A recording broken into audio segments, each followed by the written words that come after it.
Sino nga ba ang mas malakas, si Hagoromo o si Ishiki? Kung sa base ng kasaysayan at kapangyarihan, masasabing lamang si Hagoromo o Otsutsuki, at ito ang dahilan kung bakit. Una, si Hagoromo ang unang Ten Tails Jinchuriki. Siya ang sumelyo sa Ten Tails at inabsorb ang kapangyarihan nito, dahilan kung bakit siya nagkaroon ng halos walang katapusang chakra at malupit na regeneration ability. Bukod pa dyan, siya rin ang unang nakagising ng Rinnegan at nakakuha ng Six-Path Senjutsu, na pinaghalong natural energy at divine chakra. Ang Six-Path Senjutsu na yun ang nagbibigay sa kanya ng sobrang tindi ng sensing ability, kaya niya maramdaman ang kahit sinong kalaban, kahit magtago, magbago ng anyo, o magpaliit tulad ng ginagawa ni Ishiki. Ibig sabihin, hindi siya basta maloloko ng mga teknik na nakabase sa bilis o sukat. Pangalawa, si Hagoromo ay kayang gumamit ng lahat ng Rinnegan abilities, tulad ng Deva Path Gravity, Creative Path Chakra Absorptions, at Limbo na Invisible Shadow Clone sa ibang dimension.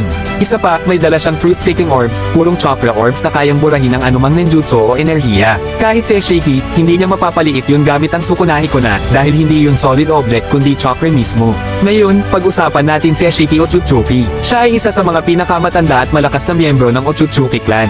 Dapat sana ay mas mataas pa siya sa karamihan ng Otsutsuki sa rango, pero dahil nasaktan siya ni Kaguya at napilitang pumasok sa katawan ni Jigen, naging limitado ang lakas niya. Si Jigen ay hindi perfect vessel, kaya tuwing ginagamit ni Ishiki ang buong chakra niya, nasusunog at nadudurog ang katawan ng host. Pero kahit ganun, sobrang bilis pa rin niya.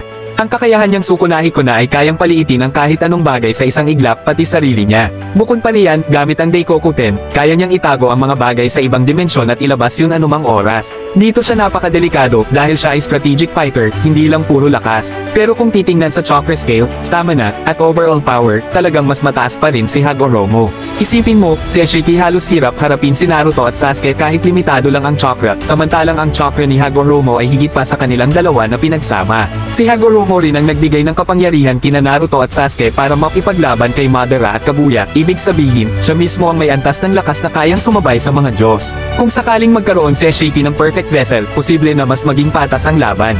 Magiging mas mabilis, mas matibay, at mas buo ang chakra niya. Pero kahit ganun, masasabing slight edge pa rin si Hagoromo dahil may access siya sa Ten Tails Chakra, Rinnegan abilities, at Six-Path Senjutsu na mas malalim pa kaysa sa ordinaryong Otsutsuki. Sa madaling sabi, si Ishiki ay mas mabilis, mas teknikal, at mas mahusay sa hand-to-hand combat, at si Hagoromo naman ay mas malawak ang chakra, mas matindi ang regeneration, at may mas mataas na uri ng kapangyarihang panjos. Kung labanan ng tagisan ng bilis at taktika, posibleng makalamang si Ishiki sa simula. Pero kung patagalan, tibayan, at chakra power ang labanan, paniguradong si Hagoromo ang mananalo sa dulo.